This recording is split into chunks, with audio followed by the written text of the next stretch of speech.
நீங்கள் ஐயா சொன்னார் 21 நாள் நாங்கள் உபவாசம் தானியல் ஃபாஸ்டிங் அப்படின்னு சொன்னாங்க. சரி, நம்ம அதுலேருந்தே நம்ம ஆரம்பிக்கலாமே.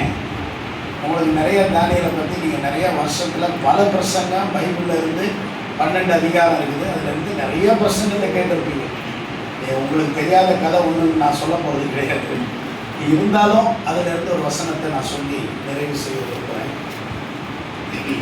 தானியேலின் புஸ்தகம் 10ஆம் அதிகாரம் 12-13 வசனங்களை அடுத்தவர்கள் வாசிங்க. அப்பொழுது அவன் என்னை நோக்கி, தானியேலே பயப்படாதே, தானியேலே பயப்படாதே, நீ அறிவை அடைகிறதற்கும் உன்னை உன்னுடைய தேவனுக்கு முன்பாக சிறுமைப்படுத்துகிறதற்கும். தேவனுக்கு முன்பாக தானியேல் உபவாசித்து ஜெபித்த பொழுது தன்னை சிறுமைப்படுத்தினான். அப்படின்னா தன்னை தாழ்த்தினான் என்று வேதவசனம் கூறுகிறது. உன் மனதை செலுத்திய முதல் நாள் தொடங்கி உன் வார்த்தைகள் கேட்கப்பட்டது. கரங்களை தட்டி ஆண்டவரை மகிமைப்படுத்துவோம். உன் மனதை செலுத்தி. உபவாச ஜெபத்துல நிறைய பேர் ஜெபிப்பாங்க, முதட்டளவுல ஜெபிக்கிறவங்க இருப்பாங்க. ஆனா மனதை செலுத்தி ஜெபிக்கிறவங்க கொஞ்சம் பேர் தான். சபையில நிறைய பேர் ஆராதனையில உட்கார்ந்து இருப்பாங்க. ஆனா மனதை செலுத்தக்கூடியவர்கள் தேவனோடு நெருங்கி அவருடைய அபிஷேகத்துல நிரம்பி இந்த பலிபீடத்தோடு கனெக்ஷனாக இருக்கக்கூடியவங்க ஒரு சிலர் தான் இருப்பாங்க. மற்றவங்களாம் உட்காருவாங்க, ஆராதிப்பாங்க, ஜெபம் பண்ணுவாங்க உதட்டளவுல. பைபிள் சொல்றதில்லை நீங்க உதட்டளவுல என்ன கனம் பண்றீங்க, ஆனா இருதயம் என்ன இருக்குது, தூரமா இருக்கு. நிறைய பேருடைய இருதயம் இங்க இருக்காது. ஆனா தானியேல் ஜெபிக்க தொடங்கிய போது, தன் மனதை செலுத்திய போது தேவன் அவருடைய ஜெபத்தை கேட்டார். ஆமென். நிறைய பேர் ஜெபிக்கிறாங்க, அந்த ஜெபத்தில அவங்களுடைய மனதை செலுத்துறது கிடையாது. ஏன் உபவாசித்து ஜெபிக்கணும்? உபவாச ஜெபத்தினுடைய உச்ச நோக்கம் என்ன? யாராவது சொல்ல முடியுமா? நீங்க 21 நாள் இங்க ஜெபிச்சிருக்கிறீங்க. நீங்க ஜெபிச்ச இந்த உபவாசத்தினுடைய உச்ச நோக்கம் என்ன? யாராவது சொல்ல முடியுமா? எதுக்காக ஜெபம் பண்ணீங்க? சிஸ்டர், நீங்க 21 நாள் ஜெபிச்சீங்கல்ல, இந்த ஜெபிச்சீங்கல்ல, எதுக்கு ஜெபிச்சீங்க?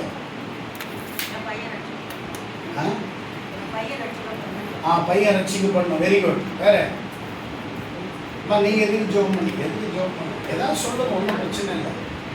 எதுக்குமா ஜெபம் பண்ண? வீட்டுல சமாதானம் வரணும்னு ஜெபிச்சாங்க. பிள்ளைக்கு ரட்சிக்கப்படணும்னு ஜெபிச்சாங்க. சரி, நீங்க எதுக்குமா ஜெபிச்சீங்க? ஜெபிக்கவே இல்லைன்னு கல்யாணம் ஆகல, நான் கல்யாணம் ஆகணும்னு ஜெபம் பண்ணேன். 24 டேஸும் வரல, இன்னைக்காவது வந்துருச்சு, பரவாயில்ல.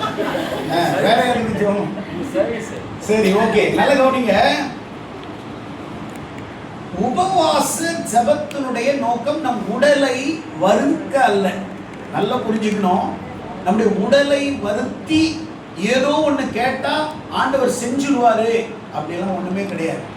இல்லைன்னா உபவாசம் பண்ணா என்ன ரொம்ப நேசிப்பார் அப்படிலாம் கிடையாது. பாவியா இருக்கும் போதே உங்களை நேசிச்சார். நீங்க பாவியா இருக்கும் போதே உங்களை நேசிச்சவரு இப்ப நீங்க ரட்சிக்கப்பட்டீங்க, உங்களை நேசிப்பாரா இல்லையா? ரெண்டாவது, உன் தேவைகளுக்காக நீ ஜெபிக்க தொடங்கும் போதே உன் தேவை என்ன என்பதை அவர் அறிந்திருக்கிறார். நீ எதுவும் சொல்லணும்னு அவருக்கு அவசியமே கிடையாது. எப்படி உன் பிள்ளைகளுடைய தேவைகளை நீங்கள் அறிந்திருக்கிறீர்களோ அதே மாதிரி அவருடைய பிள்ளைகளாகிய நாம், நம்முடைய பரமதேவன் நம்முடைய தேவைகளை அறிந்தவர். எத்தனை பேர் சுவாசிக்கிறீங்க? உபவாச ஜெபத்தினுடைய உச்ச நோக்கம் என்னவென்றால் 4 காரியம் தான். ஒண்ணு, தேவனை அறிய உபவாசிக்கிறோம். தேவனை அறிய உபவாசிக்கிறோம். இரண்டாவது, தேவனை நேசிப்பதற்காக உபவாசிக்கிறோம். சொல்லுங்க, தேவனை. மூணாவது, தேவனுடைய சித்தத்தை அறிந்து கொள்வதற்கு உபவாசிக்கிறோம். நாலாவது, பரிசுத்தமாக வாழ்வதற்காக உபவாசிக்கிறோம். உபவாசத்தினுடைய உச்ச நோக்கம் என்ன? தேவனை அறிவதற்காக, தேவனை நேசிப்பதற்காக, தேவனுடைய சித்தத்தை அறிந்து கொள்வதற்காக, அவருடைய இருதயத்தினுடைய ஹார்ட் பீட்டை தெரிஞ்சுக்கிறதுக்காக உபவாசிக்கிறாங்க. நாலாவது, ஒரு பரிசுத்தமான ஒரு வாழ்க்கையை வாழ்வதற்காக நாம உபவாசிக்கிறோம். தானியேல் ஜெபித்ததனுடைய ஒரே நோக்கம் என்னன்னா, 3 காரியம் பைபிள்ல இருக்குது. தானியேல் ஜெபித்ததற்கு 3 காரியம் இருக்குது. நம்பர் 1, தன் ஜனங்கள் எப்பொழுது தங்கள் ஜனங்களுக்கு ஒரு நிரந்தர விடுதலை கிடைக்கும் அதுக்காக அவர் உபவாசிக்கிறார். 9ஆம் அதிகாரம் தானியேல், நீங்க படிக்க வேண்டாம், தானியேல் 9ஆம் அதிகாரம் நீங்க கேட்டாவே போதும், உங்க மனசுல எழுதிக்கோங்க, சரியா? மனசுல எழுதணும் நிறைய. அப்போ 9ஆம் அதிகாரத்துல தானியேல் என்ன செய்யறாருன்னா, தங்கள் ஜனங்களுடைய பாவத்திற்காக தானியேல் உட்கார்ந்து பாவ அறிக்கை செய்து தன்னை தாழ்த்தி தேவனுடைய முகத்தை நோக்கி தன் ஜனங்களுக்காக, தன் பிதாக்களுக்காக, தங்களுடைய யூத ஜனங்களுக்காக தேவ சமூகத்துல அவர் கதறி அழுது செபிக்கிறார் பாவங்களுக்காக. எதுக்காக? இஸ்ரவேல் ஜனங்களை தேவன், யூதர்களை பாபிலோனுக்கு ஏன் ஒப்பு கொடுத்தார்னா, அவங்க பாவம் செய்த பொழுது, தேவனுக்கு விரோதமாய் கலகம் செய்த பொழுது, தேவனுக்கு விரோதமாக அவர்கள் எழுப்பிய போது ஆண்டவர் அவர்களை புறஜாதி கையிலே ஒப்பு கொடுத்தார். அதுதான் அந்த தானியேலுடைய முக்கியமான அந்த புத்தகத்தினுடைய வரலாறு அதுதான் சொல்லுது. அப்போ தானியேல் 12 அதிகாரம் இருக்குது. எத்தனை அதிகாரம் இருக்குது? சரி, இந்த 12 அதிகாரத்தை ஒரு சுருக்கமா ஒரு அவுட்லைன் கொடுத்துட்டு நான் பிரசங்கத்துக்கு போலான்னு இருக்கிறேன். 1ஆம் அதிகாரத்துல அவர்கள் எருசலேமில் இருந்து அவர்கள் சிறை கைதிகளாக எங்க வர்றாங்க அப்படின்னு சொன்னா, பாபிலோன் தேசத்துக்கு வர்றாங்க. அப்போ 1ஆம் அதிகாரத்துல தானியேலும் அவருடைய நண்பர்களும் ராஜ வம்சத்தை சார்ந்தவர்கள், ராஜகுலத்தை சார்ந்தவர்கள். அவங்களை எல்லாரையும் பிடிச்சிட்டு வரும்போது அவங்களையும் கொண்டு வந்தார். அப்ப தானியேல் தப்பானவங்க கிடையாது, ஆனா தப்பானவங்களோட ஒரு நல்லவங்களையும் ஆண்டவர் பிடிச்சிட்டு வர்றாரு கூட. சில நேரத்துல மோசமா இருக்கிறவனோட ஒருத்தர் நல்லவன் இருந்து சுத்திக்கிட்டு தான் இருப்பான், கரெக்டா இல்லையா? எல்லாரும் நம்மளை சுத்தி ஒரு மோசமான ஆட்களா தான் இருப்பான், ஆனா அதுல ஒருத்தர் நல்லவன் இருப்பான். அப்ப கடவுள் இவங்களையும் கூட கூட்டிட்டு வர்றாரு.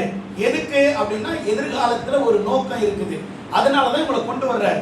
ஆனா அங்க கொண்டு வந்து ஜனங்களை ஒப்பு கொடுத்த பிறகு 1ஆம் அதிகாரத்துல தானியேலுடைய பெயர் மாற்றம், எப்படியாவது அவனுடைய பெயரை மாத்திரணும், அவனுடைய பழக்க கல்ச்சரே மாத்திரணும், அவனுடைய எல்லாத்தையும் மாத்தணும்னு அந்த ராஜா என்ன செய்யறாரு? எல்லாத்தையும் மாத்துறாரு. தன்னை தீட்டுப்படுத்தாதபடிக்கு தன்னை காத்து கொண்டான். 1ஆம் அதிகாரத்துல தன்னை தீட்டுப்படுத்தாதபடி காத்து கொண்டான். எனக்கு இந்த உணவெல்லாம் வேணும், 10 நாள் எனக்கு கொஞ்சம் டைம் கொடுங்க, எங்களுக்கு சாதாரண சாப்பாடே கொடுங்க, 10 நாளுக்கு அப்புறம் நீங்க எங்களை சோதிச்சு பாருங்க. இந்த ராஜ போஜனத்தினால தன்னை தீட்டுப்படுத்தாதபடி தன்னை காத்து கொண்டான். 1ஆம் அதிகாரத்துல இதுதான். 2ஆம் அதிகாரத்துல என்ன சொல்றாருன்னா, இந்த தானியேல் ஆண்டவருக்கு மிகவும் பிரியமா இருந்தான். எப்படி இருந்தான்? இவனுக்கு விரோதமாக நிறைய பேர் எழும்புறாங்க. அதுலயும் உண்மையா இருந்தான்.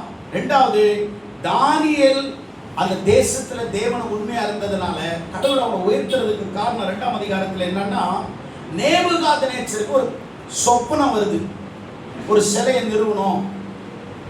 அந்த சொப்பனத்துக்கு யாராலையும் அது என்ன செய்ய முடியல, விளக்கம் கொடுக்க முடியல.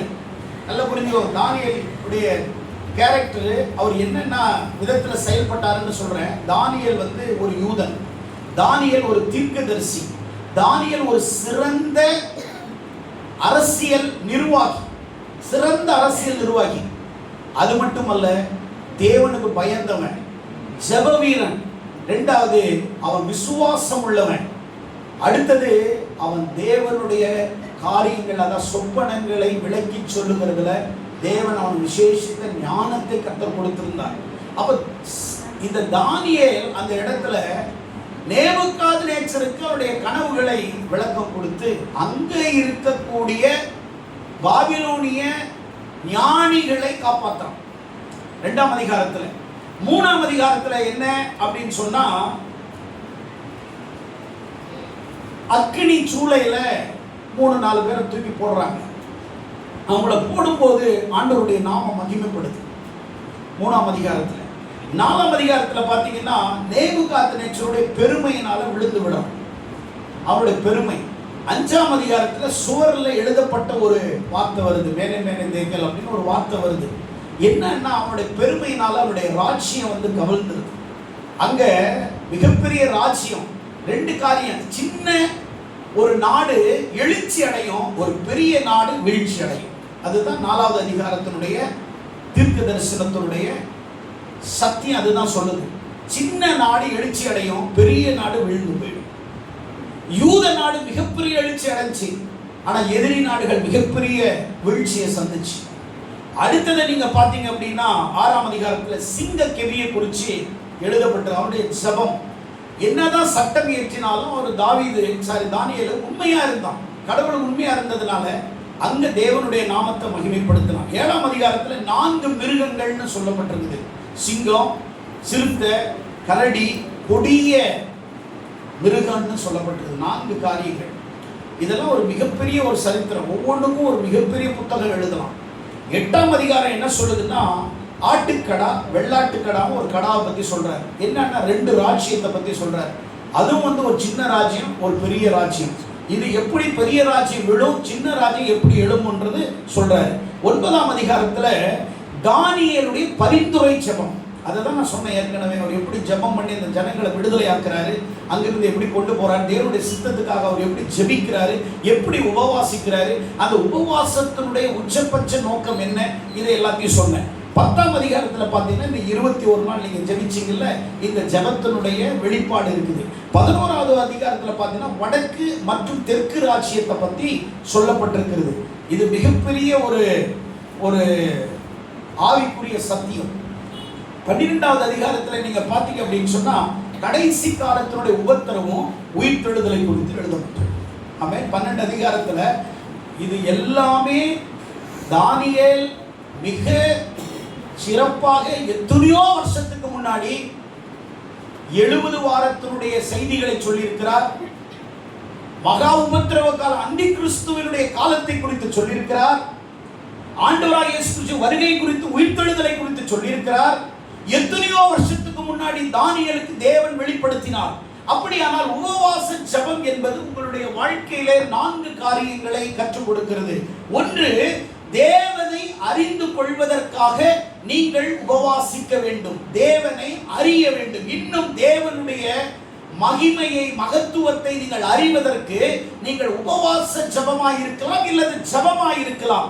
இதன் மூலமாக தான் நீங்கள் ஜெபிப்பதின் மூலமாக தேவனை அறிய முடியும். அப்படின்னா எரேமியா 33:3 சொல்றாரு, என்னை நோக்கி கூப்பிடு, நான் உனக்கு அறியாததும் எட்டாததுமான பெரிய காரியங்களை செய்வேன் என்று சொல்லுகிறார். அப்படியானால் ரகசியமும் வெளிப்பாடும் எங்கே வெளிப்படுகிறது என்று சொன்னால், உங்களுடைய தனிப்பட்ட ஜெப அறையிலே தேவன் தன்னுடைய வெளிப்பாட்டை, தரிசனத்தை, தன்னுடைய மகத்துவமான திட்டத்தை, உங்களை குறித்ததான சித்தத்தை, உங்கள் திருச்சபை குறித்ததான சித்தத்தை, தேசத்தை குறித்ததான சித்தத்தை, உங்கள் குடும்பம், உங்களுடைய பிள்ளைகளை குறித்ததான சித்தத்தை தேவன் வெளிப்படுத்த வேண்டுமானால் அதை எங்கே தேவன் வெளிப்படுத்துகிறார் என்றால், ஒவ்வொரு தனிப்பட்ட மனிதனுடைய வாழ்க்கையிலும் எவர்கள் சபத்திலே தங்களை ஒப்புக் கொடுத்து தேவனை தேடுகிறார்களோ அவர்களுடைய வாழ்க்கையிலே தேவன் தமது திட்டத்தை, தமது நோக்கத்தை,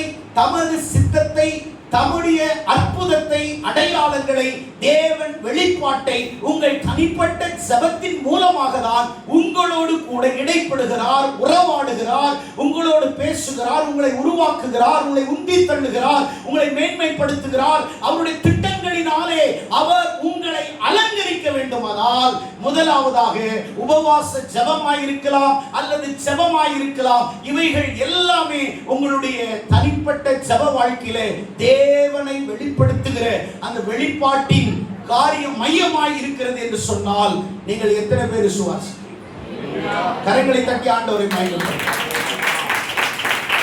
அவன் நிறைய பேர் சொல்றாங்க, என் பிள்ளைக்காக ஜெபிச்சேன், இல்ல எங்களுடைய வேலைக்காக ஜெபிச்சேன், திருமணத்துக்காக.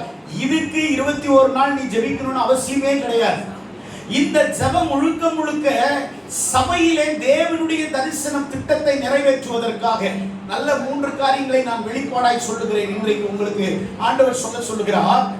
21 நாள் செபித்த தானியேலுடைய ஜெபத்திலே ஒரு மாற்றம் நடந்தது. என்னவென்றால், தேவ தூதன் நேரடியாக வந்து தானியேலிடத்திலே வெளிப்படுத்துகிறார், தன்னை வெளிப்படுத்துகிறார். அப்படியே உபவாச ஜெபம் 21 நாள் முடிஞ்ச உடனே தேவ தூதனே நேரா வர்றாரு, தரிசனத்தை காண்பிக்கிறார். ஆமென் சொல்லுங்களேன். உங்களுடைய ஜெபத்திலே இப்படி ஒரு எழுப்புதல், உங்கள் ஜெபங்களிலே இப்படிப்பட்ட ஒரு அசைவு, உங்களுடைய தனிப்பட்ட ஜெபத்திலே அப்படி ஒரு மாற்றம் அல்லது அப்படிப்பட்ட ஒரு ஏவுதல் உங்கள் ஜெபங்களிலே நீங்கள் உணர்ந்திருக்கிறீர்களா? நீங்கள் பார்த்திருக்கிறீர்களா? அப்ப இந்த உபவாச ஜெபம் என்பது எதற்காக ஜெபித்தோம், எதற்காக ஆரம்பித்தோம்? இந்த 21 நாள் நம்முடைய திருச்சபையில் இந்த ஜெபத்தை எதை மையமாக வைத்து நாங்கள் ஜெபித்தோம்? அப்படியானால் உங்கள் தனிப்பட்ட காரியங்களுக்காக அல்ல, தேவன் உங்களுடைய திட்டத்தை, நியூ கிரேஸ் அசெம்பிளிக்காக ஆண்டவர் என்ன திட்டத்தை அல்லது என்ன தரிசனத்தை அல்லது என்ன நோக்கத்தை ஆண்டவர் இந்த ஜெபத்தின் மூலமாய் உங்கள் திருச்சபையிலே அசைவாடுகிறார், எதை சொல்லுகிறார், எதை சொல்லுகிறார், எதை அறிவிக்க சொல்லுகிறார் என்பதை உங்களுடைய உபவாச ஜெபத்தின் மூலமாக நியூ கிரேஸ் அசெம்பிளிக்கு ஆண்டவர் கொடுக்கிற அநேக திட்டங்கள் இருக்கிறது. அதில் நீங்கள் 21 நாள் ஜெபித்தவர்களுக்கு 3 காரியங்களை சொல்ல விரும்புகிறேன். நம்பர் 1, 21 நாள் ஜெபித்த தானியேலுக்கு தேவதூதன் நேரடியாக வந்து தரிசனத்தை காண்பிக்கிறான். ஆனா 21 நாள் உண்மையாகவே இந்த நியூ கிரேஸ் அசெம்பிளியினுடைய இலக்குக்காக, கோலுக்காக அல்லது திட்டத்துக்காக அல்லது தேவனுடைய சித்தத்துக்காக அல்லது எதற்காக ஜெபிக்கிறோம், என்ன நோக்கத்துக்காக ஜெபிக்கிறோம், நம்முடைய அஜெண்டா என்ன, இதையெல்லாம் வைத்து நாம் பார்க்கும் பொழுது 21 நாள் ஜெபித்த நியூ கிரேஸ் அசெம்பிளிக்கு ஆண்டவர் இந்த ஜெபத்துக்கு பிறகு உங்களுக்கு பதில் எங்கிருந்து வரப்போகுதுன்னா பரலோகத்திலிருந்து வரும். கரங்களை தட்டி ஆண்டவர் நல்ல உற்சாகமான கரங்களை தட்டி ஆண்டவர் நன்றி சொல்லுங்கள். உங்களுடைய 21 நாள் ஜெபத்திற்கு நியூ கிரேஸ் அசெம்பிளி சபைக்கு பரலோகத்திலிருந்து பதில் வரப்போகுது. எத்தனை பேர் நம்புறீங்க? ஆமென் சொல்லுங்களேன். 21 நாள் ஜெபித்த விசுவாசியினுடைய வாழ்க்கையில் ஒரு புதிய அத்தியாயத்தை கர்த்தர் தொடங்க வைக்க போகிறார். ஒரு புதிய ஆசீர்வாதத்துக்கு கூடாக நீங்கள் செல்ல போகிறீங்க. எத்தனை பேர் நம்புறீங்க? ஆமென் சொல்லுங்களேன். 21 நாள் ஜெபித்த இந்த ஜெபத்துக்கு பிறகு ஒரு தனிப்பட்ட ஜெபிக்கிறவங்களுக்கும் ஆசீர்வாதம் உண்டு, ஜெபித்த சபைக்கும் பதில் உண்டு, ஜெபித்த உங்களுக்கும் தேவனுடைய தரிசனத்தை, ஆண்டவர் திட்டத்தை, தீர்மானத்தை, நோக்கத்தை, இந்த நம்பிக்கையை ஒரு நாள் நீங்கள் விட்டு விடாமல் இந்த உபவாசத்தினுடைய உச்சபட்சமான உங்களுடைய உபவாச ஜெபத்துக்கு தேவன் ஒரு பதிலை சீக்கிரமாக, உண்மையாய் நான் சொல்லுகிறேன், உண்மையாய் சொல்லுகிறேன், இந்த சபையிலே தேவன் அவருக்கு கொடுத்திருக்கிற அந்த தரிசனங்களை நிறைவேற்றுவதற்காக தேவன் நீங்கள் ஜெபித்த உங்கள் ஜெபங்களை ஆண்டவர் கேட்டு பரலோகத்திலிருந்து பதிலை வெகு சீக்கிரத்திலே உங்களுக்கு கற்றுக் கொடுக்க போகிறார். கரங்களை தட்டி ஆண்டவர் நன்றி. நீங்கள் உபவாச ஜெபம் என்று எடுத்துக்கொண்டா, நீங்க ஆதியாகமத்திலிருந்து நீங்கள் கடைசி வரைக்கும் நீங்கள் அலசி பார்த்தீங்கன்னா உபவாச ஜெபம் நிறைய இடத்துல மிகப்பெரிய மாற்றங்களை ஆண்டவர் செய்திருக்கிறார். நிறைய பேர் ஜெபிச்சிருக்கிறாங்க. தாவீது ஜெபிச்சிருக்கிறாரு, எஸ்ரா ஜெபிச்சிருக்கிறாரு. எஸ்ரா வந்து அங்கிருந்து அவங்க போறாங்க, மீண்டும் எங்க பாபிலோன்ல இருந்து அவங்க போறாங்க. போகும்போது அந்த ஜனங்கள் அந்த நதியை தாண்டி நம்முடைய எருசலேமுக்கு போவதற்காக அவங்க உபவாசித்து அவங்களுடைய பிரயாணத்துக்காக உபவாசித்து ஜெபிக்கிறாங்க. அவங்களுடைய தரிசனம் நீங்க எங்கேயும் நீங்க உபவாச ஜெபத்தை எடுத்து பாருங்க,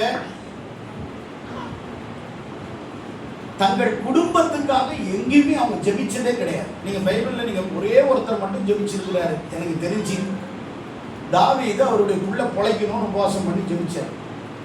ஆனா செத்துருச்சு. பையன் செத்துட்டான உடனே குளிச்சுட்டு ஆளு நல்ல தலையிலெல்லாம் வாரி எண்ணெய் வச்சுட்டு சாப்பிட ஆரம்பிச்சிட்டார். அங்க மட்டும்தான் அந்த புள்ளை பிழைப்பதற்காக தான் உபவாசிக்கிறார், வேற எதுக்கும் இல்லை. நீங்க வேற எங்கன்னாலும் பாருங்க, உபவாசித்தவர்களுடைய அந்த உபவாசத்தினுடைய அஜெண்டாவை, அந்த அம்சங்களை, அந்த திட்டங்களை நீங்கள் பார்ப்பீர்களானால் எல்லாமே தேசத்தை குறித்து, தேவனை குறித்து, ஜனங்களை குறித்து, சபையை குறித்து, உலகத்தில் ஒரு மாற்றத்தை குறித்து, ஒரு மறுரூபத்தை குறித்து, ஒரு எழுப்புதலை குறித்து, ஒரு எழுச்சியை குறித்து தான் எல்லா இடங்களிலும் ஜெபித்திருப்பதை நாங்கள் பார்க்க முடியும். எஸ்ரா வந்து ஜெபிக்கிறார், உபவாசிக்கிறார். எதற்கு? பிரயாணத்திற்காக. எருசலேம்ல போய் எங்களுக்கு நிறைய வேலை இருக்குது, திட்டம் இருக்குது, ஆண்டவருடைய ஊழியர்கள் செய்யணும், எந்த தடையும் வரக்கூடாது, இடையில எந்த பிரச்சனையும் வரக்கூடாது. போறாங்க, சக்சஸ் பண்றாங்க. நெகேமியா அங்க உட்கார்ந்து அழுது ஆண்டவரிடத்துல ஜெபம் பண்றார், உபவாசம் பண்ணி ஜெபிக்கிறார், பரலோகத்தின் தேவனை நோக்கி உபவாசம் பண்ணி ஜெபிக்கிறார். என்னுடைய தேசத்துல அலங்கம் கட்டப்படல, எல்லாமே உடைஞ்சு கிடக்குது, இடிஞ்சு கிடக்குது அப்படின்னு ஆண்டவர் நெகேமியாவுடைய ஜெபத்தினாலே எருசலேமின் அலங்கத்தை, மதில்களை ஆண்டவர் மீண்டுமாய் கட்டி எழுப்பும்படி ஆண்டவர் உதவி செய்தார். நம்முடைய தரிசனங்களை கர்த்தர் கட்டி எழுப்ப போகிறார். நம்முடைய சபையினுடைய தரிசனங்களையும் தனிப்பட்ட நம்முடைய ஆவிக்குரிய வாழ்க்கையினுடைய தரிசனங்களையும் இந்த உபவாசத்தின் மூலமாக நிச்சயமாய் உங்களுக்காய் கட்டி எழுப்புவார் என்று நான் நம்புகிறேன். எத்தனை பேர் விசுவாசிக்கிறீங்க? ஆமென் சொல்லுங்களேன், ஆமென் சொல்லுங்களேன், அல்லேலூயா. சொன்னார் சாட்சியும் சொல்லுங்க. நான் ஒரு சின்ன கிராமம், தர்மபுரி மாவட்டம், சின்ன ஒரு கிராமம், 40 வீடு தான், 3 தெரு. இப்படி போனா 2 நிமிஷத்துல இந்த ஊரை சுத்திட்டு வந்துடலாம். 3 தெரு தான். ஆனா நீங்க நம்புவீங்க, நீங்க நம்புறீங்களோ இல்லோ, 40 வீட்டுல 250 பாஸ்டர்ஸ் இருக்கிறாங்க. கரங்களை தட்டுங்க. சாதாரணமா அந்த ஊர்ல இல்ல, உலகத்துல பல நாடுகள்ல ஒரே பாஸ்டர் 4000 சர்ச் வச்சிருக்கிறார். அந்த ஹாஸ்டல்ல தான் நான் படிச்சேன். அல்லேலூயா. எங்க மாமா 4000 சர்ச், 250 ஹாஸ்டல். அதே கிராமத்துல இருந்து போனவர் தான். அவரால் இன்னைக்கு கிட்டத்தட்ட இந்தியாவில் பல சபைகள் உருவாக்கப்பட்டிருக்கு. 3 தெரு. இப்படி போனா இப்படி வந்துடலாம். நான் ரொம்ப வருஷம் கழிச்சு நான் போனேன், ஒரு 10 வருஷம் கழிச்சு இப்போ ஊருக்கு போனேன். ஊரெல்லாம் பெருசாக இருக்கு, இடையில போவோம் வந்துடுவோம், உடனே வந்துடுவேன், ஒரு 1/2 மணி நேரம் இருப்போம் வந்துடுவேன். சரி, இப்போ போய் பகலில் போனேன், பெரிய ஊராக இருக்கும் போய் சுற்றி பார்க்கலான்னு பார்த்தா அதே மாதிரி இப்படி போனால் இப்படி வந்துருச்சு. ஒரு மாற்றமும் ஒன்றுமே கிடையாது, அதே வீடுங்க தான். என்ன கூரை வீடு, மாடி வீடாக இருக்குது, மற்றபடி ஒன்றும் மாற்றம் கிடையாது. அதே 2 புளியா மரம் இருக்குது, இன்னும் அதே ஒரு போர் இருக்குது, 4-3 தெரு. இப்படி போனால் இப்படி வந்துடலாம். சரி, ஊரை சுற்றி பார்க்கலான்னு போனால் இப்படி போகிறதுக்குள்ளே திருப்பி வீட்டுக்கே வந்துடுவோம். 1 நிமிஷம் கூட ஆகாது. ஊரை சுற்றுறதுக்கே 1 நிமிஷம் தான், 3 தெரு. ஆமென். அப்படிப்பட்ட தெருவில் இருந்து கடவுள் என்னை கொண்டு வந்து இன்னைக்கு உலகத்தில் 55 நாடுகள்ல ஊழியத்துக்கு தான் போறேன், வேற ஒன்றும் இல்லை, பிசினஸுக்கு கிடையாது. ஆண்டவர் இன்னைக்கு இவ்வளோ இடத்துல ஆண்டவர் என்னை கொண்டு செல்றாருன்னா தேவன் என்னை குறித்து வச்சுக்க ஒரு திட்டம். அல்லேலூயா, அல்லேலூயா. இதே தாம்பரத்துல நான் சின்ன 22 வருஷத்துக்கு முன்னாடி பிளாட்ஃபார்ம்ல படுத்தேன். 1.5 வருஷம் 2 வருஷம் வீடு கிடையாது. அதே தாம்பரத்தில் பிளாட்ஃபார்ம்ல இருந்தேன். சாப்பாடு இல்லை, வீடு கிடையாது. அன்றைக்கும் சரி இன்றைக்கும் சரி ஒரு மனுஷன்கிட்டையும் கை நீட்டினதில்லை. நான் கஷ்டப்படுறேன்னு சொன்னதே கிடையாது. விசுவாசத்தினால நீதிமான் பிழைப்பான். கர்த்தர் என்னை பிழைக்க வைக்கிறார் என்றால் தேவனை நான் பிடித்துக் கொண்டேன், விசுவாசித்தேன். ஒரு நாள் நானும் மிகப்பெரிய ஒரு ஊழியக்காரனாக ஒரு சபையை நடத்துவேன், பல ஊழியங்களை செய்வேன் நினைத்தேன். ஆனால் என்னாலே நம்ப முடியல. ஆமென், அல்லேலூயா. அமெரிக்கால போனா கார் வந்து நிக்குது, லண்டன்ல போனா கார் வந்து நிக்குது, ஹீத்ரோல வந்து நிக்குது, டொரண்டோல வந்து நிக்குது, எங்க போனாலும் கார் வந்து நிக்குது, ஏத்திட்டு போறாங்க. ஒன்றும் நம்ம ஒரு குக்கிராமம், நாங்கெல்லாம் போகும்போது எங்க ஊர் நினைப்பு தான் வரும். ஸோ அங்கிருந்து வர்றவனுக்கு இவ்வளோ ஒரு மதிப்பா அப்படின்னு சொல்லிட்டு, இது எல்லாமே என்னன்னா நம்மால் அல்ல, நாம் தேவனிடத்திலே ஊழியம் செய்கிறதினாலே நம்முடைய இருதயங்களை அவர் அறிந்திருக்கிறார். நமக்கு ஆண்டவர் நம்முடைய ஊழியத்தின் எல்லைகளை கர்த்தர் விரிவாக்குகிறார் என்று சொன்னால், எனக்கு ஆரம்பத்தில் எனக்கு பேச வராது. நான் ஆரம்பத்தில் இங்கே வரும்போது 2-3 சபையில் நானாக போவேன், ஐயா நான் ஊழியக்கார ஐயான்னு சொல்லுவேன். ஏன்னா பார்ப்பாங்க, செருப்பு இருக்காது காலில், பேண்ட் ஷர்ட்லாம் கொஞ்சம் பழசாக அயன் பண்ணி போட மாட்டாங்க. ஆரம்பத்தில் தாம்பரம், பல்லாவரம், குரோம்பேட்டெல்லாம் நிறைய சபைக்கு போயிருக்கிறேன். தம்பி அங்கே உட்காருமா அப்படின்னா போஸ்ட் போட்டு பாடுவாங்க, ஒரு 20 ரூபா கொடுப்பாங்க. சரி நம்பி ஐயா வாங்கிட்டு போவேன். சாப்பாடு இருக்காது, அது 20 ரூபா வச்சு தான் வாழ்க்கை ஓட்டணும். மிக்சர் வாங்கிடுவேன், 150 ரூபா, 150 கிராம் வந்து 2000 ரூபாய் என்ன ஆகும், அதை வாங்கி வச்சுட்டு அதை தான் நைட்டு சாப்பிடுவேன். அதுதான் தண்ணி. 1 நாள் 2 நாளில் பல மாதங்கள். இன்றைக்கெல்லாம் வந்த உடனே ஊழியக்காரனுக்கு கார் வந்துடணும், வீடு வந்துடணும்னு நினைக்கிறாங்க. ஆனால் கடவுள் ஒரு பிளாட்ஃபார்ம்ல இருந்து நான் இன்னைக்கு 12வது கார் வாங்கியிருக்கிறேன் 20 வருஷம். ஆமென் சொல்லுங்களேன், ஆமென் சொல்லுங்களேன், ஆமென் சொல்லுங்களேன். யாருக்கிட்டையும் கேட்டு வாங்கல, கர்த்தர் எனக்கு கொடுத்தார். ஆமென் சொல்லுங்களேன், அல்லேலூயா. கர்த்தர் நல்லவர். நம்முடைய வாழ்க்கையில எவ்வளவு சாட்சிகளை சொல்லிக்கொண்டே போகலாம். ஜெபம் தான் ஒரு மனிதனுடைய வாழ்க்கையில ஒரு பெரிய மாற்றத்தை கொண்டு வருகிறது. தேவ சித்தத்தை நீங்கள் அறிய வேண்டுமானால் முதலாவது உங்களுடைய ஜெப அறையில் தான் தேவ சித்தமே வெளிப்படுகிறது. ரெண்டாவது, தேவனுடைய சித்தத்தை நீங்கள் அறிய வேண்டியது. எதற்காக சபைக்கு வருகிறேன், ஏன் வருகிறேன், எதற்காக ரட்சிக்கப்பட்டேன், நான் ரட்சிக்கப்பட்ட பிறகு நான் தேவனுக்கு எப்படி இருக்கிறேன், என் சபைக்கு எப்படி இருக்கிறேன், என்னுடைய வாழ்க்கையிலே, என்னுடைய தனிப்பட்ட வாழ்க்கையிலே, குடும்பத்திலே, சமுதாயத்திலே, தெருவிலே நான் எப்படி இருக்கிறேன் யோசிச்சு பார்க்கணும். நம்ம எந்த நிலைமையில ஆண்டவர் நம்மளை கொண்டு வந்தார். ரெண்டாவது, தேவ சித்தத்தை நீங்க எப்படி தெரிஞ்சுக்கிறதுனா சபத்தின் மூலம். ரெண்டாவதாக சங்கீதம் 119 105 உம்முடைய வசனமின் கால்களுக்கு தீபம், என் பாதைக்கு. உங்க வாழ்க்கையில ஒரு தெளிவு, ஒரு வெளிச்சம், ஒரு ஞானம், ஒரு தெளிவான ஒரு பார்வையெல்லாம் வரணும் அப்படின்னா நிச்சயமாக நீங்க வேதத்தை படிச்சா மட்டும்தான் நீங்க தேவ சித்தத்தை அறிய முடியும். நீ பைபிளை படிக்காம நீ யூடியூப்ல போய் பிரசங்கத்தை கேட்கறது, இல்ல பாஸ்டர் பேசுற பிரசங்கமே நீ கேட்டுட்டோம் விடுங்க அப்படின்னு பைபிள் எடுக்கிறது, ஞாயிற்றுக்கிழமை தொடச்சி கிடிச்சு பைபிள் எங்க போன வாரம் வச்சு அங்க வச்சு இங்க வச்சு காணாம போயிடுச்சு தேடி கிடி தொடச்சி கிடிச்சு எடுத்துருவோம், அதெல்லாம் கிடையாது. வாழ்க்கையில் இருக்கிற அழுக்கு இந்த வேதம் வந்து கழுவிட்டே இருக்கும், வசனம் கழுவிக்கிட்டே இருக்கும். ஆமென். அல்லேலூயா, அல்லேலூயா. எல்லாம் ஆரம்பத்தில் இந்த வீடு இல்லாமல் இருக்கணும், பைபிள் இருக்கும் கையில் படிக்க முடியும்னா இருட்டாக இருக்கும், பகலில் தான் படிக்க முடியும். அந்த நாட்களை நான் திரும்பி பார்க்கிறேன். இன்னைக்கு கடவுள் வந்து நம்மளை தங்க வைக்கிறதே ஸ்டார் ஓப்பனில் தான். ஆமென். அல்லேலூயா. கர்த்தர் நல்லது. அப்படியே நம்மளை வச்சிட மாட்டேன். இப்போ நான் எங்கேயாவது போனோன்னா முன்னெல்லாம் பார்த்தீங்கன்னா ஐயா வீட்டில் இடம் கொடுத்தா போதும், இவ்வளோ டென்ஷன் ஆகாதீங்க, நான் ஹோட்டல் போகிறேன்.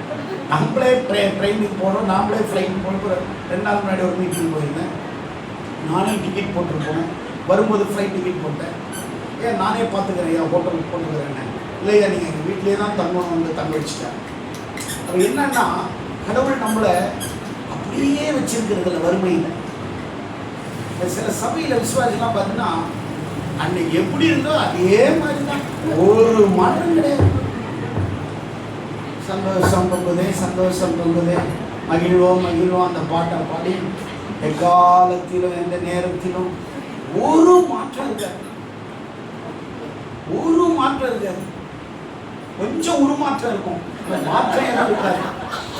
உண்டா இருக்கோம், ஒல்லியா இருக்கோம், உண்டா இருக்காங்க, இவ்வளவுதான் மாற்றம், வேற எந்த மாற்றம் இல்லை. தேவனுடைய பிள்ளைகள் மாதிரியா இருக்குன்னா ஒரு மாதிரியா இருக்கிறாங்க. இப்பெல்லாம் ஒரு காலத்துல மாதிரியா இருந்தாங்க, இப்பெல்லாம் சபையில வந்த பக்கத்துல உட்கார்ந்தாவே பார்க்கும்போதே பார்வை பயமா இருக்குது. ரெண்டாயிரம் உட்கார்ந்து அப்படின்ற மாதிரி ஆயிடுச்சு. அவங்க பார்வையே நம்மள நீ ஏன் வர்ற சபைக்கு பக்கத்துல உட்காருன்ற மாதிரி இருக்கும். ஒரு மாதிரியா தான் இருக்கிறாங்க, எல்லாம் இங்க சுத்திட்டு இருக்கிறாங்க. அப்படிலாம் இருக்கக்கூடாது. ஒரு தேவனுடைய பிள்ளை ஆவியில, ஆத்துமால, சரீரங்கள்ல, அதே மாதிரி ஆவிக்குரிய வாழ்க்கையில, பூமிக்குரிய வாழ்க்கையில நிச்சயமாக கர்த்தர் உங்களை ஆசீர்வதிக்க விரும்புகிறார். நேற்று ஒரு யூடியூப்ல நான் யூடியூப்லாம் பார்க்கறது இல்லையா, யார் மெசேஜும் கேட்கறது கிடையாது. காரணம் என்னன்னா அது கேட்டோம்னா நாசமா போயிடும். ஏன்னா இன்னைக்கு மெசேஜ் எல்லாம் வந்து கழுத்து வந்துருச்சு நிறையா. இல்லை ஒருத்தர் பிரசங்கத்தை கேட்குறேன், கிழிஞ்ச டிராயர்லாம் போட்டு ஸ்டேஜில் நின்று அடின்னு அடிக்கிற கெட்ட வார்த்தை பேசுகிறான். அது உங்களுக்கே நீங்கள் யாராவது பார்த்துருப்பீங்க போல. இந்த மலேசியாவில் ஒரு பாஸ்டர், சின்ன பையன், எல்லாம் மீசெல்லாம் அப்படி வச்சுக்கிட்டு எல்லாம் பயங்கரமாக இருக்கு, ஸ்டேஜிலே கெட்ட வார்த்தை பேசுகிறான். பயங்கரமாக இருக்குது. இன்னைக்கு யூடியூப் பார்த்தாக்க ரட்சிக்கப்படுறவங்க பின்மாட்டத்துக்கு போயிட்டு இருக்கான். அந்த அளவில் இன்னைக்கு கிறிஸ்தவம் போயிட்டு இருக்குது. யோசிச்சு பார்க்கணும். தேவனுடைய வேதத்தை நீங்கள் படிப்பதன் மூலமாக தான் தேவனை அறிகிற சித்தத்துல நீங்க வளர முடியும். நல்லா சொல்றேன், பைபிளை நீங்க தொடாதவங்க, ஜெபத்துக்கு முக்கியத்துவம் கொடுக்காதவங்க நீங்களும் வளர முடியாது. நீங்க பாவத்தை விட்டு வரவும் முடியாது, நீங்க பரிசுத்தமா வாழவும் முடியாது, திருச்சபையில நீங்க கனி கொடுக்கவும் முடியாது. எத்தனை பேர் அதை நம்புறீங்க? கரெக்டா இல்லையா? ஆமென் சொல்லுங்களேன்.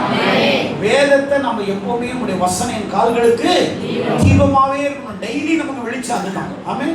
என் பாதைக்கெல்லாம் அது எப்படியா இருக்குதா? வெளிச்சமா இருக்கிறது. ஹல்லேலூயா. உபவாச ஜெபத்துல இன்னொரு தேவ சித்தத்தை நீங்க அறியணும் அப்படின்னா யோவான் 16ஆம் அதிகாரம் 13ஆம் வசனத்தை எடுத்து வாசிங்க. யோவான் 16ஆம் அதிகாரம் 13ஆம் வசனத்தை எடுத்து வாசிங்கள். சத்திய ஆவியாகிய அவர் வரும்போது, யார் வரும்போது? அவர்னா யாரு? பரிசுத்த ஆவியானவர். அவர் வரும்போது, யார் எங்க வரும்போது? சபையில வரும்போதா? உங்களுக்குள்ள எல்லாம் பரிசுத்த ஆவியானவர் இருக்கிறாரா? நாங்க எது சொன்னாலும் சிரிக்கிறீங்க. பரிசுத்த ஆவி இருக்கிறாரா?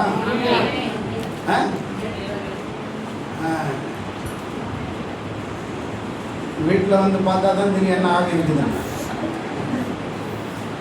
இங்க ஹோலி ஸ்பிரிட், வெளியில போனா போலி ஸ்பிரிட். பாதி பேருக்கு அதுதான்.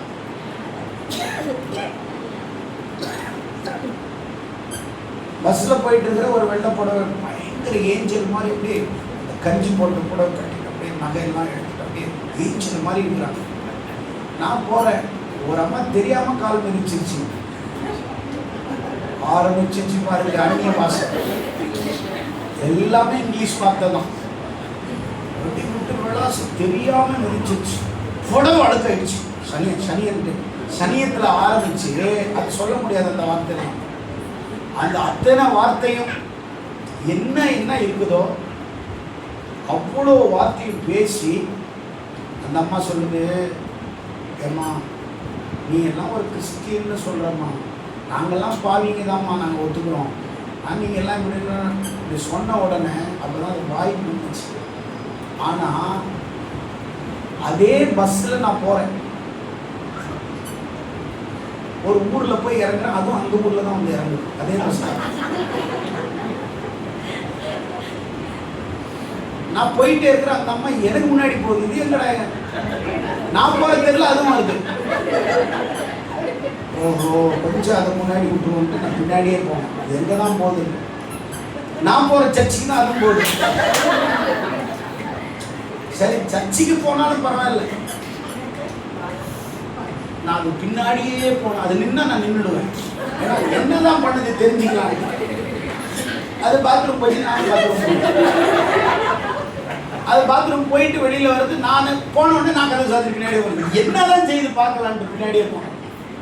அந்த சர்ச்சில் உள்ள அந்த கதவுல என்ட்ரு ஆன உடனே இந்த முக்காடு போட்டு ஒரு அந்நிய பாஷை பேசி வச்சுருக்காரு. இது அந்நிய பாஷை. அங்கே பேசுனது அந்நிய பாஷை தான், இங்கே பேசுனது அந்நிய பாஷை தான். குதிச்சு குதிச்சு குதிச்சு குதிச்சு அங்கிருந்து ஸ்டேஜ் கிட்ட வந்து கடைசி வரைக்கும் முட்டி போட்டு துள்ளிக்கிட்டே இருக்கு. நான் பாஸ்கிட்ட சொன்னேன், அங்கேயே விட்டாங்க. வாங்க தலைவர் பின்னாடி. இப்பொழுது ஐயா சொன்ன மாதிரி தான் அவரும் சொன்னார். எல்லாம் பெரிய ஆளாயிட்டார், வர மாட்டேங்கிறார். அவர் அண்ணன் சொன்னார், கரெக்டான நேரத்தில் கற்று கொண்டு வந்திருக்கிறார். என்ன இதுதான் தேவ சித்தம். நான் வந்தேன், அந்த அம்மா என்னையும் பார்த்துச்சு. அது திட்டினதை நான் வந்து கலரில் போனேன். நீங்க யாரோ போலக்குதுன்னு என்னை பார்த்துச்சே இல்லையோ, நான் அதை 2 நிமிஷம் அப்படியே பார்த்தேன். அந்நிய பாஷை நான் பயந்துட்டேன். அதை 2 நிமிஷம் பார்த்தேன். அது அந்நிய பாஷையில் என்ன திட்டுது. என்னன்னா கெட்ட வார்த்தைகள் அந்நிய பாஷையில் என்னை பார்த்துட்டே இருக்காது, அவ்வளோதான் ஒன்று அப்படின்ற மாதிரி அது நிரம்ப ஆரம்பிச்சிருச்சு. சரி, பிரசங்க ஸ்டார்ட் பண்ணி திருப்பி இப்படி பார்த்து திருப்பி கத்த ஆரம்பிச்சிருச்சு. இது என்ன ஆவின்னு எனக்கு தெரியல. நல்ல கவனிங்க, சத்திய ஆவி, பரிசுத்த ஆவி உங்களிடத்தில் வரும்போது படிங்க. அவர் வரும்போது, யார் வரும்போது? பரிசுத்த ஆவியானவர் உங்களுக்குள்ள வரும் பொழுது.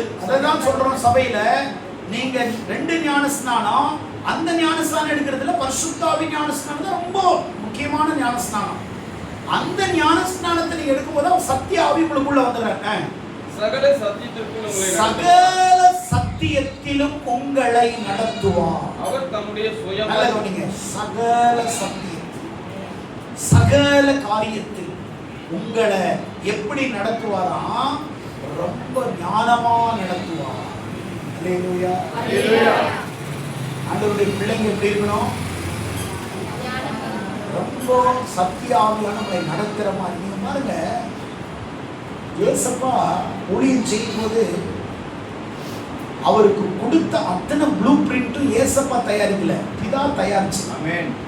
இன்னைக்கு நாயன் ஊருக்கு நீ போயே ஆகணும், ஒருத்தர் எழுப்பணும். அவர் அங்கே போன உடனே பாடையை செத்தவன் உயிரோடு. சரி நீ லாஸ்டர் வீட்டுக்கு போ அப்படின்னாரு. அங்கே செத்தவனை எழுப்புற. சரி நீ அங்கிருந்து இங்கே போன்ற ஒவ்வொரு இடத்துக்கும் நீங்க கிணத்துக்கிட்ட ஒரு அம்மா தண்ணி எடுத்துட்டு இருக்கிறாங்க, சமாரியாஸ்திரி. அங்கே போன்ற அங்கே போன உடனே ஜனங்கிட்ட சொல்ல நீங்க சாப்பாடு வாங்கிட்டு வாங்கன்றாங்க. சாப்பாடு வாங்கிட்டு வரதுக்குள்ளே இவரு இங்கே முடிச்சுட்டாரு. வசனத்தை சொல்லி அந்த அம்மா கிட்ட பேசி அந்த அம்மாவை ரட்சிப்புக்குள்ள நடத்தி அப்போவே அது ஆவியை எல்லாத்தையும் பெற்றுக்கிட்டு அவ போய் நேராக போய் சமாரியா ஊரில் போய் மொத்தம் ஊரையும் கூட்டு வந்துட்டான். வந்து பார்த்தா இங்கே ஒரே பிரச்சனை, ஒரே கூட்டமாக இருக்குது. சாப்பாடு வாங்கிட்டு வந்து நிற்கிறாங்க. இவர் என்ன இவ்வளோ கூட்டத்தோடு இருக்கிறாரு? இந்த பொம்பளை இருக்கும்போது பார்த்தோம் ஏதோ பிரச்சனை பண்ணிட்டார் பொழுது ஊரே கூடிடுச்சுங்க. ஊர் கூட்டது ரட்சிக்கப்படுவதற்காக தேவன் செய்திருக்கிறார். ஆமென். பரிசுத்தா அவர் சொல்றாரு, அவர் எனக்கு என்ன சொல்றாரோ அதை தான் நான் செய்யறேன். நான் சுயமா எதையுமே செய்யல, அவர் சொல்றதை தான் நான் செய்யறேன். ஆமென் சொல்லுங்க. ஆமென் சொல்லுங்க. நீங்க எதையுமே கர்த்தர் சொல்றாரு. ஆண்டவர் பேசினார் சிஸ்டர், என்ன பேசினார் உங்ககிட்ட? எனக்கு நான் கேட்பேன். என்கிட்ட நிறைய பேர் கர்த்தர் என்கிட்ட பேசி என்ன பேசினார் என்ன பேசினார்? நாங்கள் இப்படி சொன்னா இப்படி வருவீங்க. அப்படி கிடையாது. நீ பேசுறது பேசினாருன்னு சொல்லிட்டு தானே ஏன் போய் சொல்ற? நேற்று இரவிலே ஆண்டவரை தூங்கவே விடலை. அவரே அவனை தூங்குறாங்க. என்ன பண்ண? ஒரு அம்மா சொல்றான், நேற்று இரவெல்லாம் உன்னை பேசப்பா 12 மணி வரைக்கும் என்னை தூங்க விடவில்லை. இப்படியெல்லாம் பேசக்கூடாது. என்னங்க அவர் உன்னை என்ன தூங்க விடல? என்ன பண்ணாரு? மகளே மகளே இது என்னன்னே எனக்கு ஒன்றும் புரியல. ஆனா இந்த கர்த்தர் பேசுறாரு சொல்றவங்க பார்த்தா 99% பேய் தான் பேசிட்டு. சத்தியமா சொல்றேன், கர்த்தர் பேசுறவங்களுடைய வாழ்க்கையில, நடையில, உடையில, பேச்சில, பாவனையில எங்களுக்கு தெரியும். எங்களுக்கு இல்லை, எல்லாருக்கும் தெரியும். ஆமென். கரெக்டா இல்லையா நான் சொல்றது? கர்த்தர் பேசுகிறார் என்றால் அங்கே ஒரு சமாதானம் காணப்படும். அப்போ ஆவியானவர் அவரை கொண்டு வந்தார். நல்ல கவனிக்கணும். எஸ்ரா உபவாசித்த போது ஜனங்கள் பாதுகாக்கப்பட்டார்கள். நெகேமியா ஜெபித்த போது அலங்கம் எழுப்பப்பட்டது. அதே மாதிரிதான் ஏசப்பா 40 நாள் ஜெபித்த பிறகு, அந்த ஜெபத்தை முடிச்ச பிறகு அவருடைய ஊழியத்துல ஒரு பெரிய வல்லமையை ஆண்டவர் வச்சார். நீங்கள் இந்த 21 நாள் ஜெபித்த பிறகு ஒரு வல்லமையை உங்க ஊழியத்துல, உங்களுடைய திருச்சபையில, உங்களுக்குள்ள, உங்க மூலமா நியூ கிரேஸ் அசம்பிளிக்குள்ள ஒரு பெரிய வல்லமையான, ஒரு தரிசனமான ஒரு ஊழியத்தை கர்த்தர் இந்த 21 நாளுக்கு பிறகு நிச்சயமாக ஒரு மாற்றத்தை கர்த்தர் உங்கள் ஜெபத்தின் மூலமாய் செய்தே ஆக வேண்டும். எத்தனை பேர் விசுவாசிக்கிறீங்க? ஆமென் சொல்லுங்க. ஆமென் சொல்லுங்க. அல்லேலூயா. அல்லேலூயா. ஒரு அம்மா சொல்றாங்க, ஐயா சொல்லுங்க சிஸ்டர். சிஸ்டர் வந்தாலே கை கால் நடுங்குது. எங்ககிட்டே சொல்லிடுவாங்க, உங்களை பத்தி எங்கிட்ட ஆண்டவர் பேசினார். ஒரு அம்மா சொன்ன, உங்களை பத்தி என்கிட்ட ஆண்டவர் பேசினாரு. எனக்கு என்ன பேசினாரு? என்கிட்டே இது வரைக்கும் பேசல. கர்த்தர் நாளைக்கு அமெரிக்கா கொண்டு போகிறேன். நான் அமெரிக்கா போகிறது ஏற்கனவே சொல்லிட்டேன், இந்த டேட்டில் போகிறேன்னு. இதை பிடிச்சிட்டு வந்து என்கிட்ட கர்த்தர் பேசினாங்க. சரி நான் அமெரிக்காவுக்கு போகிறேன், அங்கிருந்து எந்த ஊருக்கு போகிறேன்னு கேளு அப்படி கேட்டால் சொல்லுது. எனக்கு அமெரிக்கா போகிறது கர்த்தர் எனக்கு வெளிப்படுத்தினாரு. பேர் பிடிச்சவள நான் நேற்று பார்த்தாலும் சொன்னது நீ கேட்கலையா இல்லையா? அப்புறம் சிரிக்குது. கர்த்தர் பேசுகிறார். என்ன பேசுகிறாரா? இவங்களுக்கு ஒரு ஒரு ஒரு பெரிய மதிப்பு வந்தது. கர்த்தர் பேசினார்னா இவங்க பெரிய ஒரு மிரியாமை போல, தெபோராளை போல நினைச்சுக்கிறாங்க. ஆமென். உங்க ஊழியத்துல, உங்க தனிப்பட்ட ஜெபத்துல ஒரு வல்லமையை பரிசுத்த ஆவி ஊற்றணும், வல்லமையா வெளிப்படணும் அப்படின்னு சொன்னா, எங்க சபையில நிறைய பேர் அவர் உயிரோட சாட்சி இருக்கிறாரு. இங்கே என்கிட்ட வந்து கர்த்தர் பேசினாருன்னா உட்கார வச்சுருவேன். என்னென்ன பேசினார் சொல்லுவீங்க, நான் தெரிஞ்சுக்க விரும்புகிறேன். அது விட்டால் நான் விட மாட்டேன். நான் சாப்பாடு வாங்கி கொடுத்து ஃபுல் டே அதை டார்ச்சர் பண்ணுவேன். இப்போ சொல்லு, காலையில் என்ன பேசினார் சொல்லி, மதியம் என்ன பேசினார் சொல்லி. ஏன்னா இது மாதிரி ஆளுங்க டிம்கி அடிக்கிறாங்க. நம்மளையே ஏமாத்துறது, நம்ம தலையிலேயே கையை வச்சு நம்ம மேலேயே அபிஷேகத்தை அறிக்கிறோம். சில இடத்துல எல்லாம் பார்த்தா ஒருத்தவங்களுக்கு கை தட்டி அபிஷேகம்னா மொத்த பேரும் வரும். கரண்ட் ஷாக் அடிச்ச மாதிரி அந்த கை தட்டத்தை ஒருத்தவங்க நிறுத்தினா மொத்த பேரையும் நிறுத்திடுவாங்க. அது என்ன ஆகிட்டு அட்டென்ஷன் அப்படின்னு நிக்கிற மாதிரி அதே மாதிரி சிலவங்களுக்குலாம் இந்த அடி பொழிந்திடும் வல்லம்னா அடி பொழிந்திடும் பயங்கரம். மற்ற நேரத்தில் அவங்க எந்த பாட்டுக்கும் பொழியாது. அந்த பொழிந்திடும் ஆவி வரும்போதும் பொழிந்துடும். வேற எந்த பாட்டுக்கும் ஆவி இறங்காது. இது ஒரு டென்ட் ஆகிட்டாங்க. வல்லமை உண்டுன்னா அப்போதான் அந்த வல்லமையே இருக்குது. வேற எந்த பாட்டுலையும் எங்க நாம வேதத்தோட ஜெபத்தோட ஆவியானவரோட வேதத்தினுடைய ஆழ்ந்த தரிசனங்கள் திட்டங்கள் தேவனுடைய அந்த வார்த்தை வெளிப்பாடுகளை நாம் முதலாவது அறிந்து கொள்ள வேண்டும். வேத அறிவு இருக்கணும். அதனால தான் பரிசுத்தன் சொல்றாரு, உங்களை சக்தி ஆவியா வரும்போது வாசிங்க, உங்களை சகல சத்தியத்திலும் நடத்துவார். வாசிங்க பிரதான வசனம். அவர் வரும்போது சகல சத்தியத்திற்குள் உங்களை நடத்துவார். அவர் தம்முடைய சுயமாய் பேசாமல், இங்க பாருங்க, அவர் என்னமா பேச மாட்டாரா? என்ன பேச மாட்டாரு? நான் ஒரு வீட்டுக்கு போறேன், அந்த ஆளு ரட்சிக்கப்படல. இந்த அம்மா அந்த ஆளை வீட்டுக்காரு அடி விட்டு விளாசு பயங்கரமா அந்நிய பாசம். அவியானவர் இறங்கிட்டார் பயங்கரம். ஆனா பின்னாடி போய் நிற்கிறேன், ஜபம் பண்ண போறேன். கர்த்தர் என்னோட பேசினார், நீ சபைக்கு வரலன்னா உன் கை கால் விழுந்து நான் சொல்றேன். என்ன ஆண்டவர் என்ன மந்திரவாதியா, போடையா, குறி சொல்றவரா? எங்க பாவிகளை அவர் நேசிக்கிறாருங்க.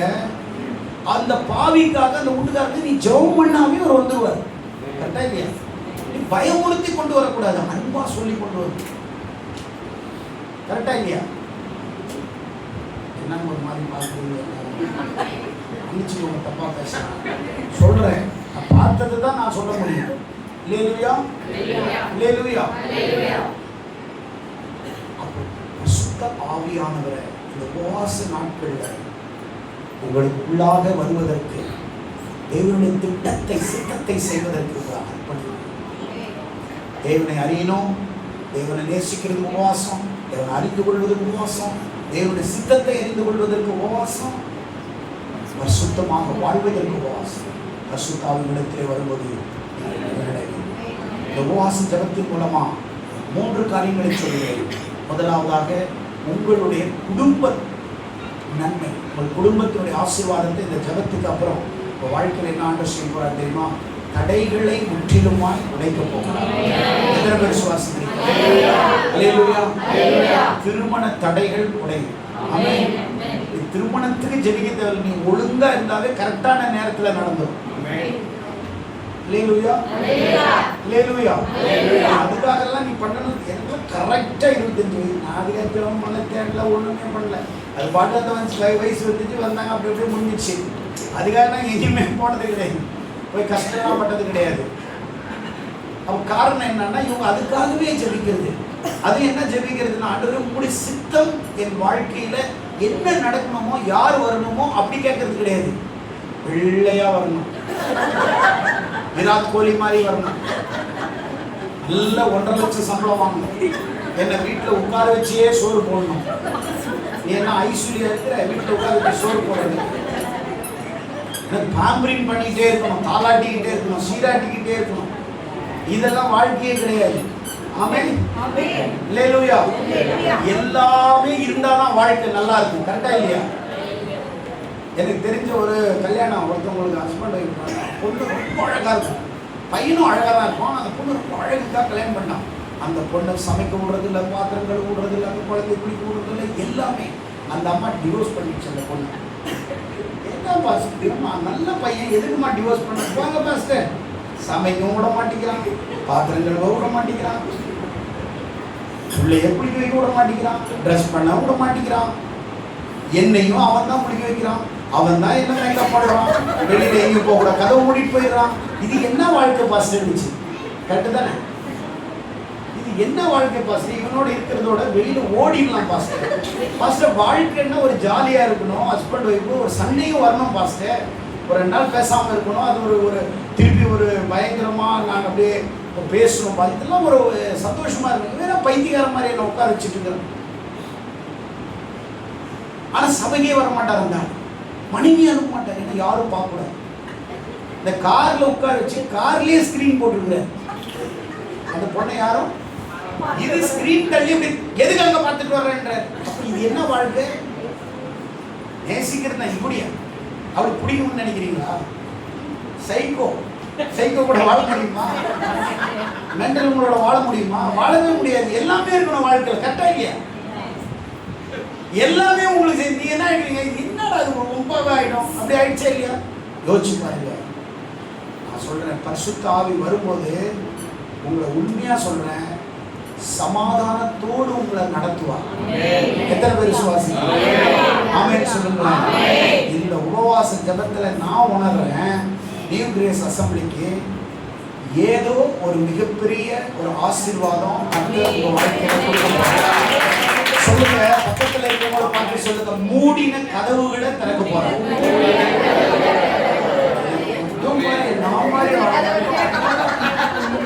இதுங்க மட்டும் முன்ன கதவை திறந்துற. அப்ப எத்தனை பேருடைய கதவு மூடி இருக்குது? ஆமென். உங்கள் மூடின கதவுகள் பிசாசு எதெல்லாம் முன்னாரோ அதெல்லாம் திறக்கப்படுறாங்க.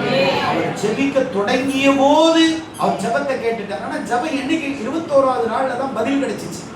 அதுக்கு அவர் சொல்றாரு, நீ ஜெபிக்க தொடங்கும் போதே உன் பிரேயரை நான் கேட்டுட்டேன். ஆண்டவர் சொல்லிட்டாரு. ஆண்டவர் கேட்டு உனக்கு எல்லாமே அப்பயே முடிஞ்சு. ஆனா அதை எடுத்துட்டு வந்து உங்ககிட்ட கொடுக்கறதுக்கு இந்த ராஜா 21 நாள் உங்ககிட்ட வரக்கூடாதபடி, உங்களை விடுதலையாக்க கூடாதபடி, உங்களை ஆசீர்வதிக்க கூடாதபடி 21 நாள் எங்களுக்கு தடை கொடுத்தோம். ஆனா அந்த தடையெல்லாம் உடைச்சு உடைச்சு உடைச்சு எடுத்துட்டு வந்து உங்கள்கிட்ட கொடுத்துருக்கோம். கரங்களை தட்டி ஆண்டவர். ஒரே ஒரு நடந்த நிகழ்ச்சியை சொல்றேன். இந்த இடத்துல ஒரு புக்கு வெளியிட்டாங்க என்ன குறிச்சு. அது நான்லாம் எழுதல, என்ன குறிச்சு ஒரு நிறுவனம் ரிசர்ச் பண்ணி 3 வருஷம் எழுதினாங்க. அந்த புத்தகம் வர்றதுக்குள்ள நான் பட்ட கஷ்டம், அந்த புத்தகத்தை ஏன் எழுதுனாங்கன்னு தெரியல எனக்கு. அந்த புத்தகத்தை எழுதியிருக்க கூடாது, அவ்வளோ ஹாப்பியாக இருந்தேன். என்ன இந்த புத்தகத்தை எழுத ஆரம்பம் நான் பைத்தியம் ஆகிட்டேன், சைக்கோ மாதிரி ஆகிட்டேன் நான். பிசாசு அதுக்கு பேரை அவர் வச்சார் பாரு, யுகம் காணா தவம் ஜான்சன் வச்சார். சாத்தான் விடுவானா? என்ன பெரிய தவம் இருந்துட்டு உன்னை யுகத்தில் உன்னை விடுவானா சாத்தான்? இந்த புக்கை வெளியிடுறதுக்குள்ள நாங்கள் பட்ட கஷ்டம், அந்த புக்கு வெளியே 3 நாள் என் கண்ணு தெரியாமல் போயிடுச்சு. உண்மையாக சொல்கிறேன். 5 நிமிஷம் இப்போ எப்படி தெரியுது, அடுத்த 2 நிமிஷம் என் கண்ணு எல்லாம் பச்சையாக, எதுவுமே தெரியாது, எல்லாம் ஒரு லட்சக்கணக்கான பச்சை கலரில் தான் தெரியும், எதுவுமே தெரியும். 2 நிமிஷம் நான் கார் ஓட்டுவேன், எப்போ பச்சையாக மாறும்னு தெரியாது. அப்படி அப்படியே வாங்கும் போது டக்குன்னு வருமானிட்டு அப்படியே வாங்க.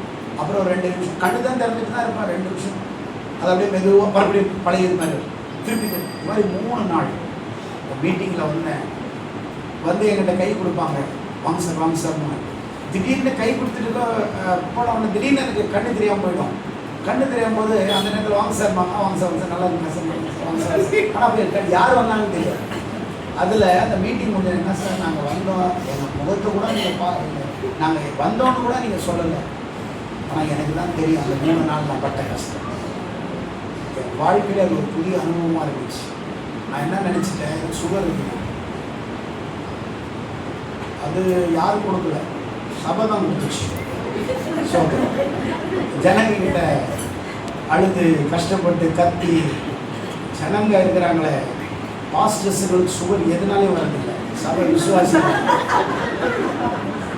எங்க பிரச்சனையும் எங்களால் தாங்க முடியல, மொத்த பேரும் பிரச்சனைகள் போடுறது.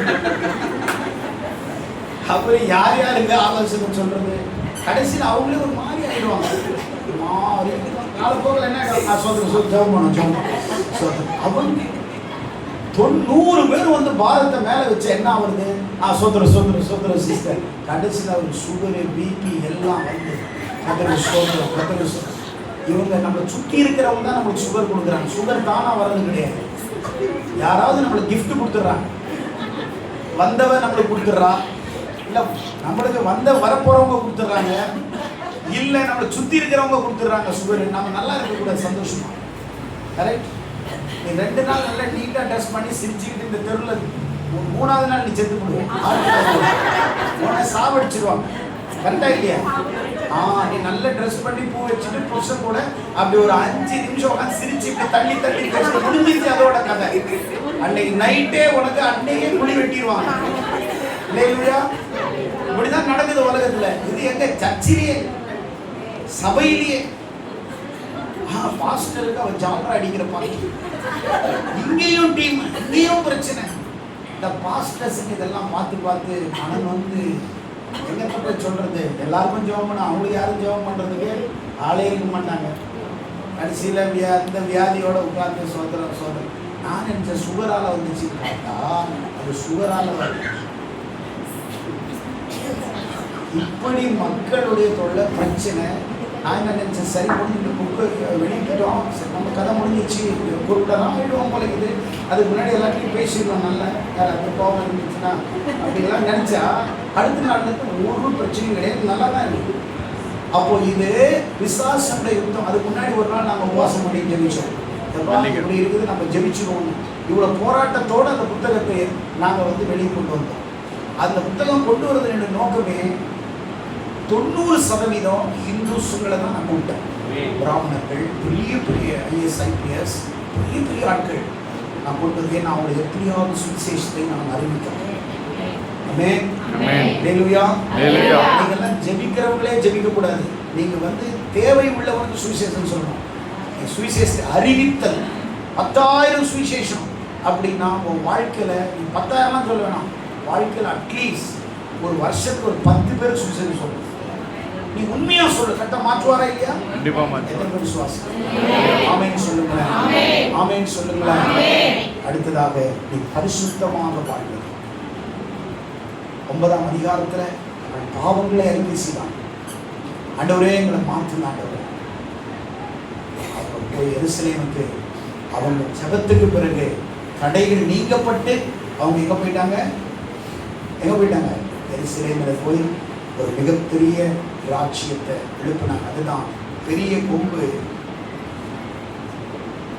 முறிந்தது, சின்ன கொம்பு எழுச்சியோட எழுந்து. அதுதான் இஸ்ரேல் தேசம். இதுக்கு பின்னாடி ஒரு மிகப்பெரிய சக்தி இருக்குது. நான் சொல்றேன், உபவாச ஜபத்துல சின்னதா இருந்த உங்க கொம்பு உயர போகிறது. பெரிய கொம்பு, சாத்தானின் கொம்பு உடைஞ்சி அது சின்னாபின்னமாக போகிறது. உங்களுடைய சிறிய சபையை கர்த்தர் பெரிய எழுச்சியுள்ள சபையை மாற்றுகிறார். எத்தனை பேர் விசுவாசிக்கிறீங்க? இந்த உபவாச கூட்டத்தில் ஐயா கூப்பிடும் போதே சொன்னேன், ஐயா எதுக்கையா நான் வரணும், எனக்கு இன்னைக்கு சர்ச்சை இருக்குது அப்படின்னு. ஐயா நீங்கள் வாங்கின சரி எப்படியாவது வந்துடுறையா அப்படின்னு. அப்போ இன்னைக்கு வர்றது கூட நிறைய தடைகள் தான். ஆனால் கர்த்தர் நல்லது. ஆமென். எத்தனை பேருக்கு ஆசீர்வாதமா இருக்குது?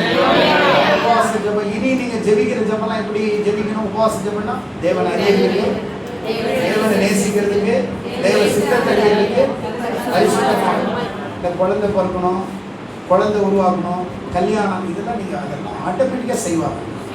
கரெக்டா இல்லை? ஆமென் சொல்லுங்க. உங்க வீட்டில் இருக்க பிள்ளை, அப்பா எனக்கு கல்யாணம் பண்ணி கொடுப்பீங்களா அப்படி கேட்டுட்டே இருக்குமா?